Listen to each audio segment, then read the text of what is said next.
When Matt got the call about a new job in another city, I was genuinely happy for him. It was an incredible opportunity, something he'd worked for years to achieve. We both told ourselves it would only be temporary, a stepping stone to something greater. "We'll make it work," he said confidently, holding my hand as we sat on the couch, scrolling through rental listings for his new apartment. And at first, I believed him. But the reality of long distance hit me harder than I expected.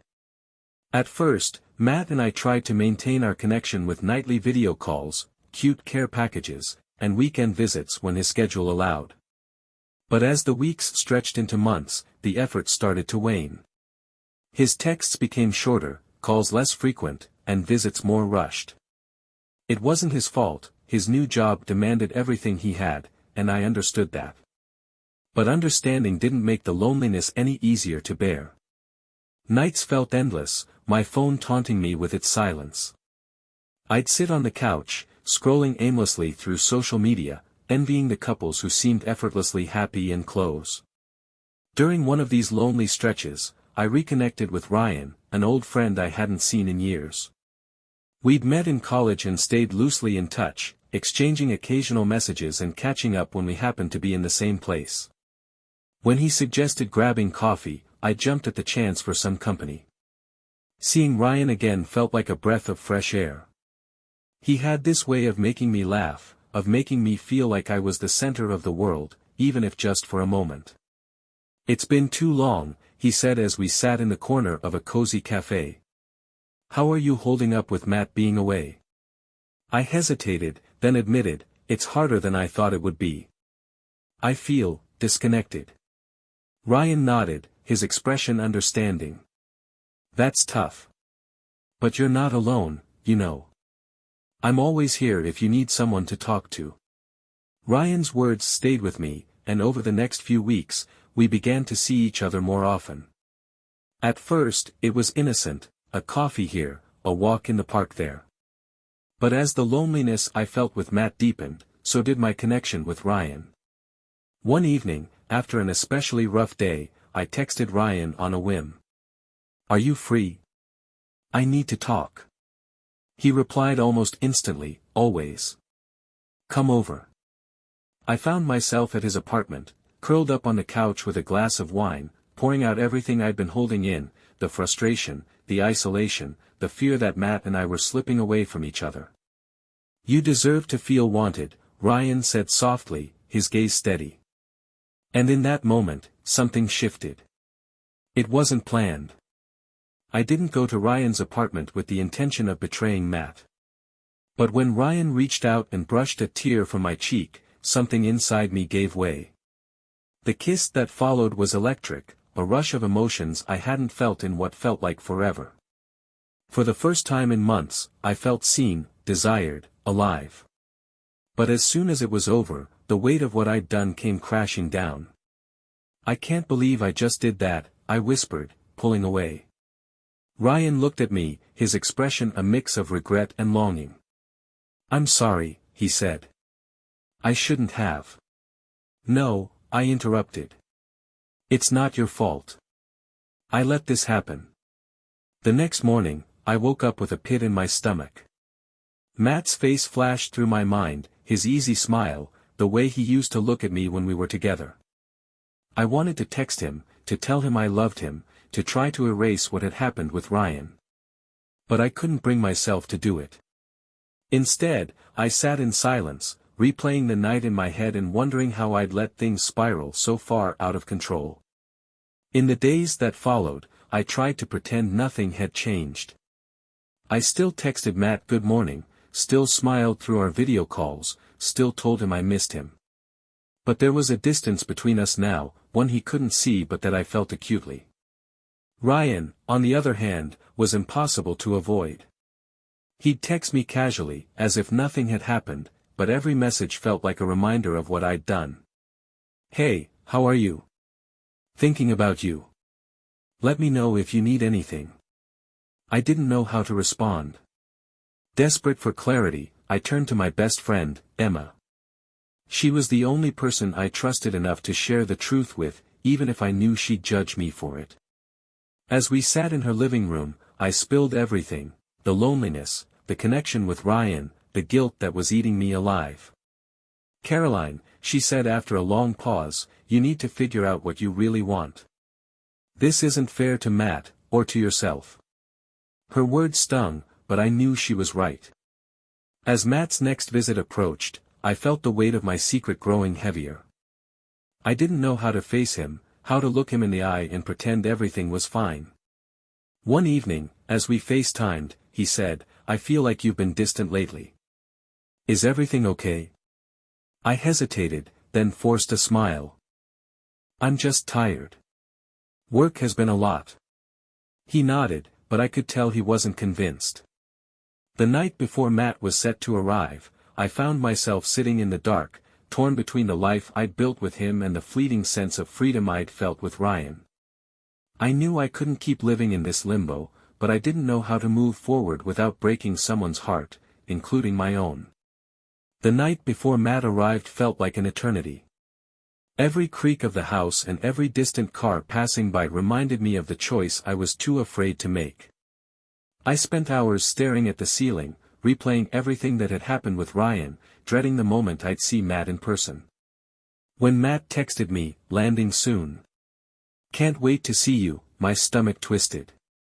He was excited to come home, to spend the weekend with me, to reconnect after weeks apart. And here I was, holding a secret that could destroy everything. When Matt finally walked through the door, I was struck by how familiar he felt. The way his bag hung off his shoulder, the scent of his cologne as he hugged me tight, it was the Matt I'd loved for years, the man who'd built a life with me. "I missed you," he said, his voice soft against my hair. "I missed you too," I replied, but the words felt hollow. We spent the evening catching up, cooking dinner together like we used to. He told me about his job, his co-workers, the little frustrations and triumphs of his new city.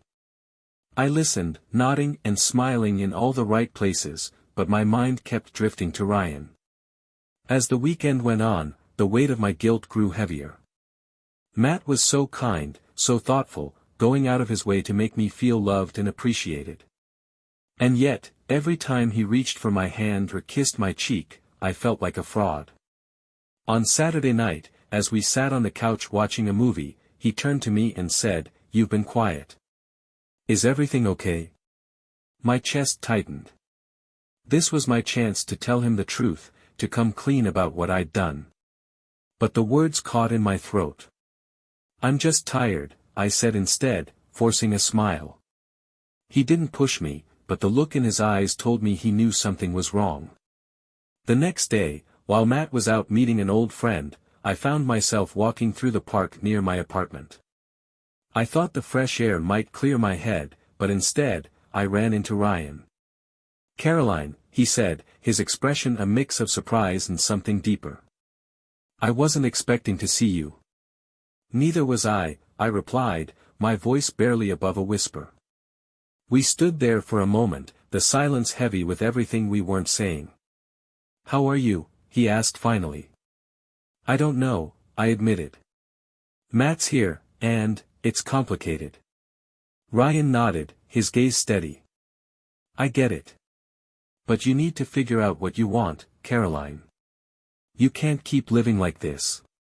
His words stayed with me long after we said goodbye. That evening, as Matt and I sat at the dinner table, I couldn't take it anymore. The guilt, the lies, the constant weight of pretending, it was too much. "I need to tell you something," I said, my voice trembling. Matt set down his fork, his brow furrowing. "What's going on?" I took a deep breath, trying to steady myself. "While you were gone, I made a mistake." The words hung in the air between us, heavy and suffocating. "What kind of mistake?" he asked, his voice calm but edged with tension. I got close to someone else," I admitted, tears streaming down my face. "It didn't mean anything, but it happened, and I hate myself for it." Matt leaned back in his chair, his face a mask of hurt and confusion. "Why?" he asked after a long pause. "Why would you do that?" "I was lonely," I said, my voice breaking. I felt like we were drifting apart, and I didn't know how to fix it. Matt didn't yell or storm out. Instead, he sat there quietly, processing what I'd told him. "I need some time to think," he said finally, his voice heavy with emotion. "I don't know what to do with this right now." I nodded, unable to speak. That night, he slept on the couch, and I lay awake in our bed, wondering if I'd just destroyed the best thing that had ever happened to me. The next morning, I called Emma, desperate for guidance. "I told him," I said as soon as she picked up. "How did he take it?" she asked. "He's hurt. Confused. I don't know if he'll forgive me." Emma sighed. "This is going to take time, Caroline. But at least you were honest. That's the first step." Her words gave me a sliver of hope, but I knew the road ahead would be anything but easy. Later that day, Matt and I sat down to talk. He looked exhausted, his eyes rimmed with red, but his voice was steady as he spoke. "I'm not going to make any decisions right now," he said. "I need time to figure out if I can move past this." "I understand," I said, my heart breaking. "I still love you," he continued. "But I don't know if that's enough." His words hit me like a punch to the gut, but I knew he was right. Love alone might not be enough to fix what I'd broken. As Matt prepared to leave, we agreed to take some space to figure out what we wanted. It was the hardest goodbye I'd ever experienced, knowing that I might have lost him for good. But as the door closed behind him, I realized that this was my chance to rebuild, not just our relationship, but myself. The silence after Matt left was deafening. For the first time in years, I was truly alone, not just physically, but emotionally. The familiar rhythms of our relationship were gone, replaced by an emptiness I couldn't ignore. At first, I didn't know what to do with myself. My apartment felt like a museum of what we'd shared, every photo and piece of furniture a reminder of the life we'd built together. But as the days turned into weeks, I realized that I couldn't stay stuck in that place forever. To keep myself from spiraling, I threw myself into a new routine. I started journaling every morning, pouring out all the thoughts and feelings I'd kept bottled up for so long. I joined a yoga class, took long walks in the park, and reconnected with old hobbies like painting and reading. It wasn't an overnight transformation, but little by little, I began to feel like myself again, like a version of me that wasn't defined by my mistakes. One afternoon, as I cleaned out my inbox, I stumbled upon a message from Ryan. It was short but heartfelt. "I hope you're doing okay. I'm here if you need to talk." Seeing his name brought a rush of emotions, guilt, longing, and confusion. I'd been avoiding him since Matt left, knowing that anything more between us would only complicate things further. But his message made me realize that I needed closure. I couldn't keep running from the part of myself that had been drawn to him. I met Ryan at the same coffee shop where we'd reconnected months earlier. As I sat across from him, I felt a strange mix of gratitude and sadness. "Thank you for meeting me," I said. "Of course," he replied, his expression kind but cautious. I took a deep breath, then said, "I need to be honest with you. What happened between us, it shouldn't have. I was in a bad place, and I let myself cross a line I never should have crossed." Ryan nodded, his gaze steady. "I get it, Caroline. And for what it's worth, I'm sorry too. I never wanted to make things harder for you." His understanding made it easier to say what I needed to say next. "I think we need to let this go," I said. "I need to focus on myself, and on figuring out what my future looks like." He smiled softly. "You deserve to be happy, Caroline. Whatever that looks like." That evening, I sat down with a pen and paper and began writing a letter to Matt. I knew he needed space, but I also wanted him to understand how deeply I regretted what I'd done and how much he meant to me. In the letter, I wrote about the loneliness that had consumed me, the mistakes I'd made, and the lessons I was learning about myself. I told him that I loved him, but that I wouldn't blame him if he decided to walk away. When I finished, I folded the letter and placed it in an envelope, unsure if I'd ever have the courage to send it. Over the next few weeks, I focused on rebuilding the parts of myself I'd neglected for so long. I went to therapy, where I began to unpack the deeper issues that had led to my choices. In one session, my therapist asked, "What do you want for yourself, independent of Matt or anyone else?" The question caught me off guard, but it stayed with me. For so long, I defined myself through my relationships, first with Matt, then with Ryan. Now, I realized, it was time to figure out who I was on my own. One evening, as I sat on the couch sketching in my notebook, my phone buzzed. It was Matt. "Hi," he said when I answered, his voice familiar but tentative. "Hi," I replied, my heart racing. There was a long pause before he said, "I've been thinking about everything. About us. And I think we need to talk." We met at a quiet park, the same one where we'd had so many picnics and late-night walks. As I sat across from him on a weathered bench, I felt a mix of hope and dread. "I've read your letter," he said, pulling it out of his jacket pocket. "And I've been trying to figure out how I feel about everything." I nodded, unable to speak. "I'm still hurt," he continued. "And I don't know if I can ever fully get over what happened. But I also know that I still love you, Caroline. And I think we owe it to ourselves to see if we can fix this." Tears welled in my eyes as I said, "I want to fix this too. I'm willing to do whatever it takes." Rebuilding our relationship wasn't easy. It required honest conversations, setting boundaries, and rebuilding the trust that had been broken. But little by little, we began to find our way back to each other. One evening, as we sat on the porch of his new apartment, Matt turned to me and said, "I think this is the start of something better. Not just for us, but for who we are as people." His words gave me hope. Rebuilding with Matt felt like trying to piece together a shattered vase. Even as we fit the pieces back into place, the cracks remained, a reminder of what we'd been through and how fragile trust could be. But we both wanted this, and that gave us the strength to keep trying. It wasn't about erasing the past, it was about learning from it and creating something stronger.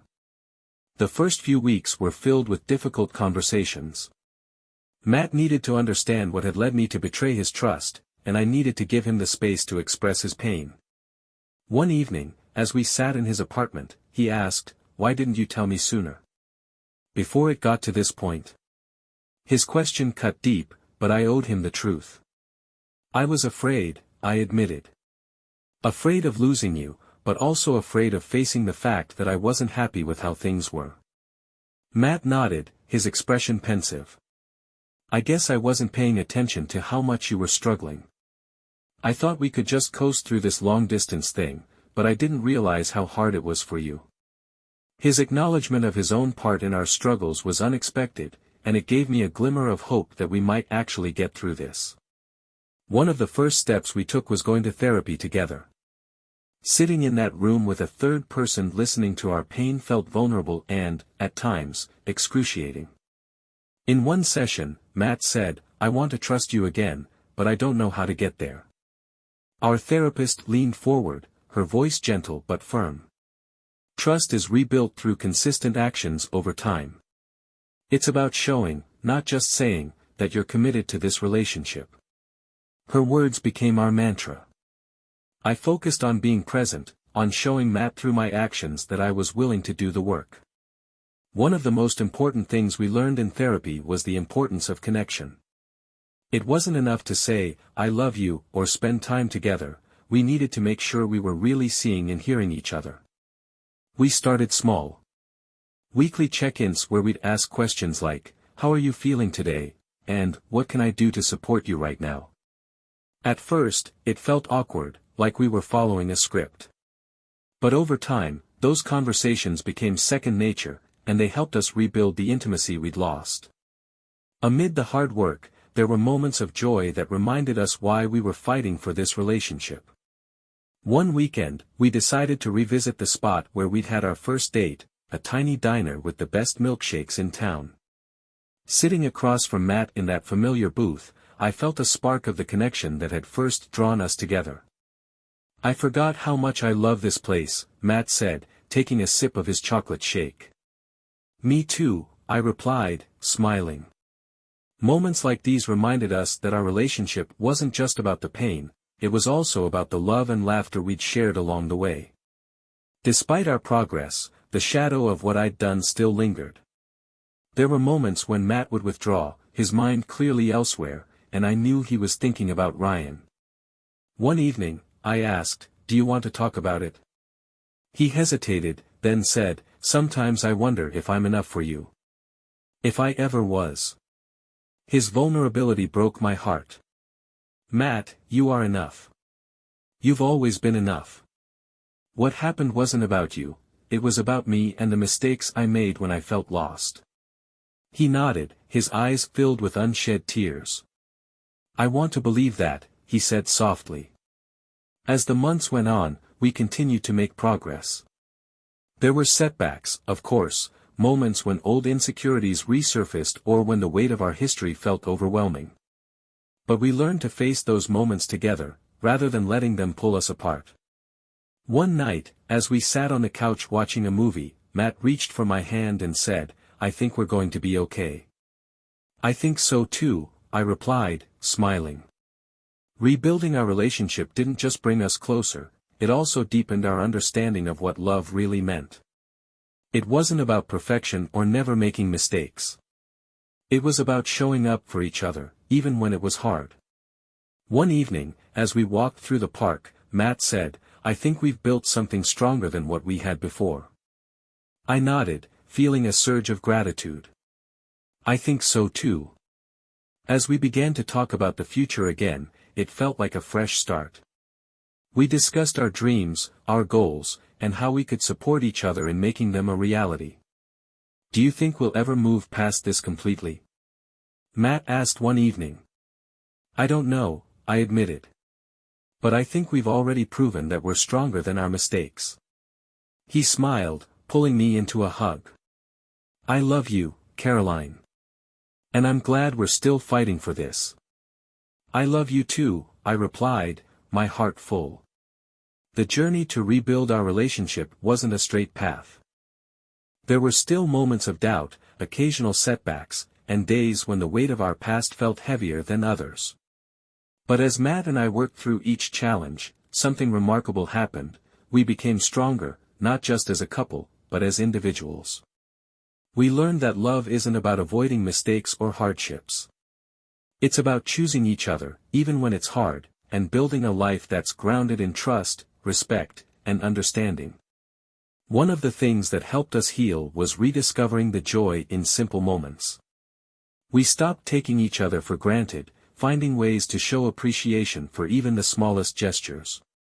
Matt started leaving little notes for me in unexpected places, on the bathroom mirror, inside the fridge, tucked into my bag. Each one was a reminder that he was still choosing me, even after everything we'd been through. I returned the gesture in my own way, planning small surprises like his favorite dinner or impromptu movie nights with all the snacks he loved. It wasn't about grand gestures, it was about showing up for each other in the everyday moments that made up our lives. After months of focusing on rebuilding our foundation, Matt suggested we take a trip, a chance to reconnect away from the stress of work and daily routines. "We deserve a break," he said one evening as we scrolled through potential destinations. We settled on a cozy cabin in the mountains, a place where we could unplug, breathe fresh air, and just be together. The trip turned out to be exactly what we needed. We spent our days hiking through the woods, our conversations flowing easily as we marveled at the beauty around us. In the evenings, we curled up by the fire, sharing stories and dreams for the future. "This feels like us again," Matt said one night, his hand resting over mine. "It does," I replied, smiling.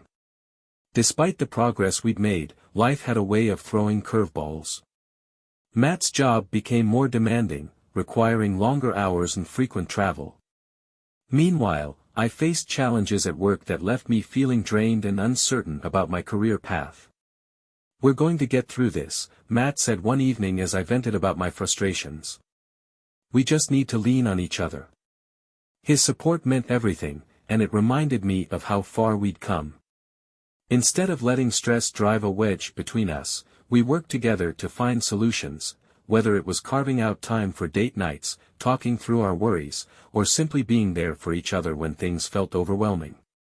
One of the hardest things to rebuild was trust. Even though we'd made significant progress, there were moments when old insecurities resurfaced. One evening, Matt asked, "Do you ever think about him?"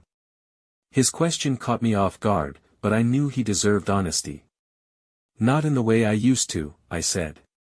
"I think about how I let myself lose sight of what really mattered. But I don't think about him as a person, I think about the lesson he taught me." Matt nodded, his expression thoughtful. "I guess I still think about it sometimes too.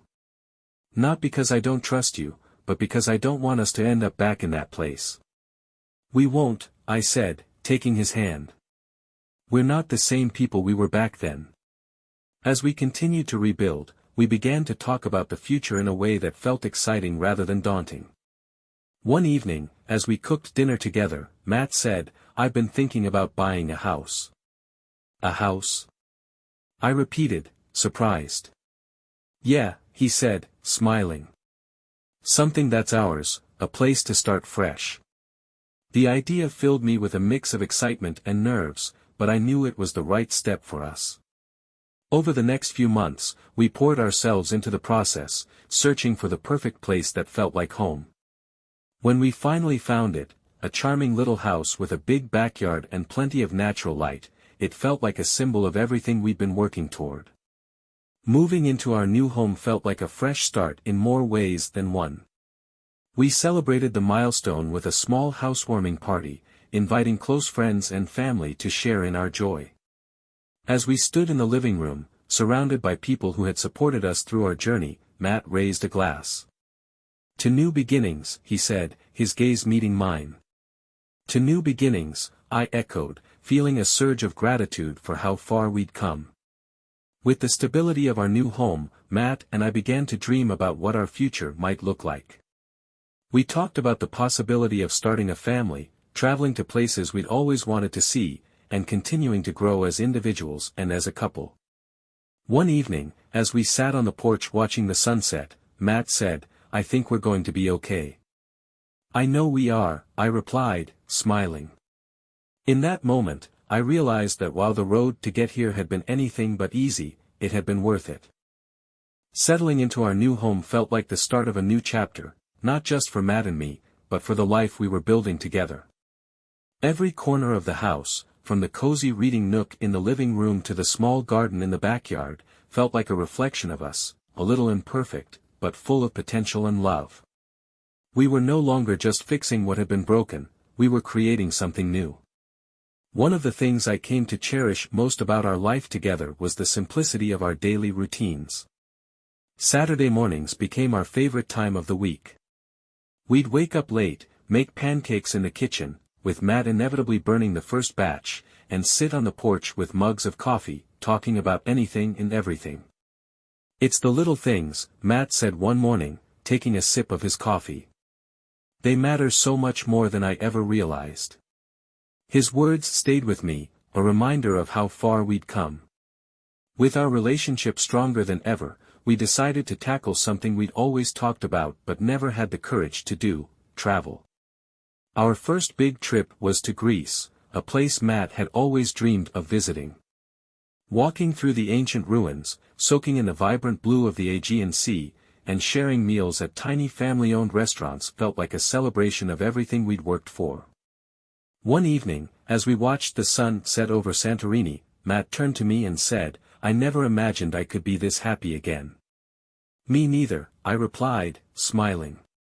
As we continued to grow together, the topic of starting a family became a regular part of our conversations. "I'm not saying we need to decide right now," Matt said one evening as we sat on the couch. "But I think I'm ready to start thinking about it." The idea of becoming parents felt both thrilling and terrifying. "I think I'm ready too," I said, my voice filled with equal parts excitement and nerves. We agreed to take our time, but knowing we were on the same page made the prospect of this next step feel less daunting. Of course, life wasn't without its challenges.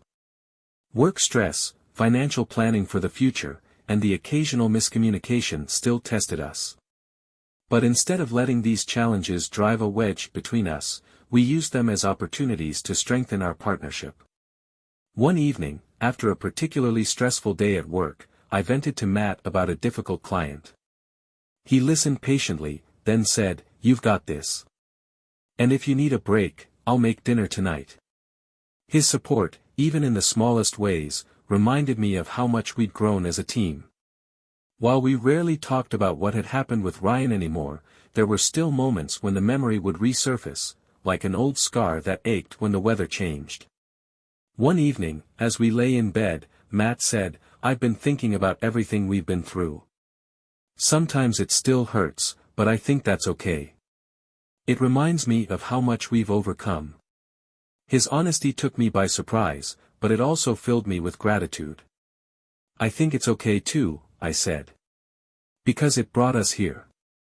On the anniversary of our vow to rebuild, Matt planned a surprise evening.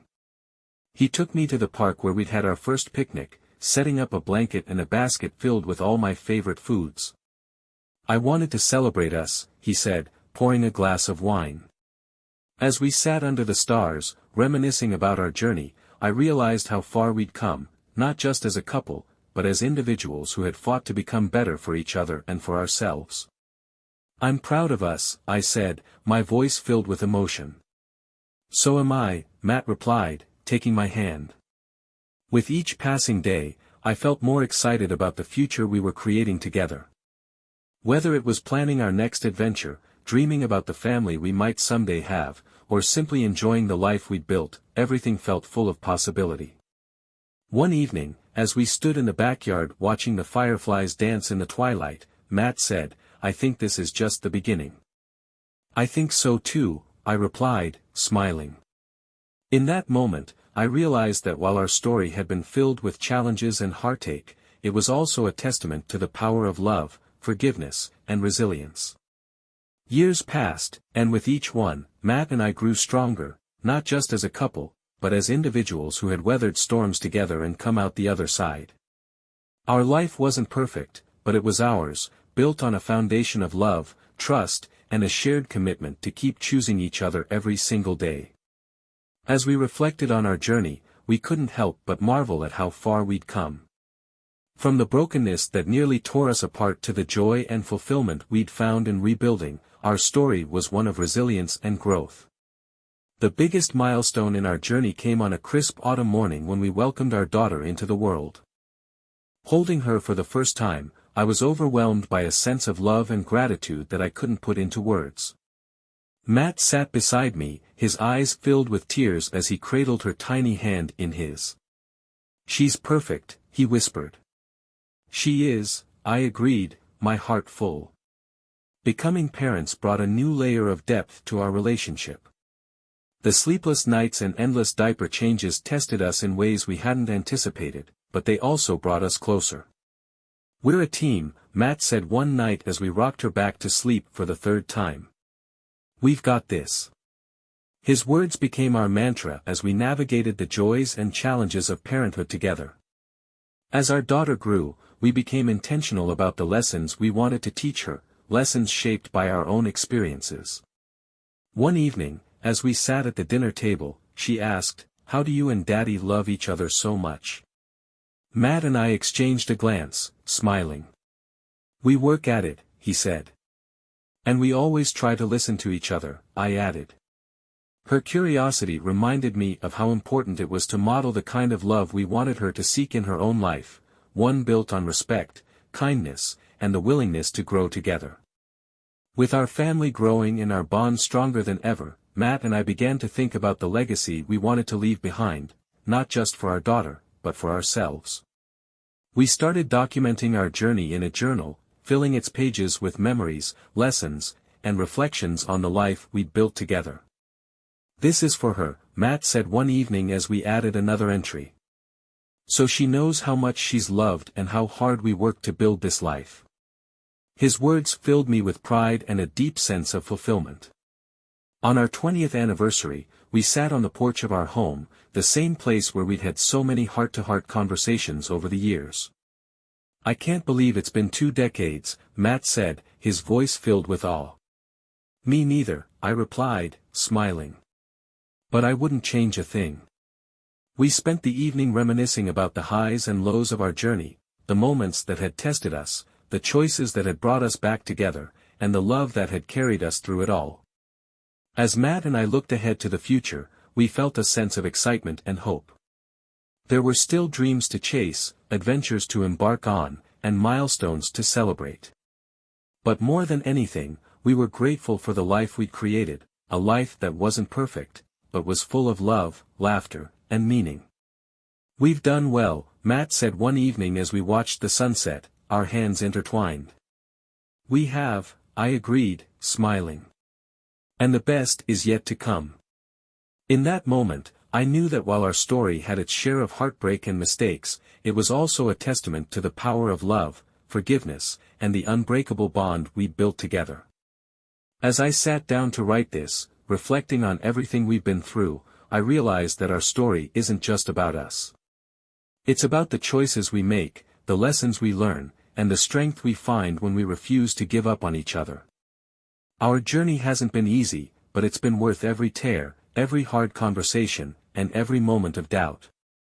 Because in the end, we found something far more meaningful than perfection, we found each other.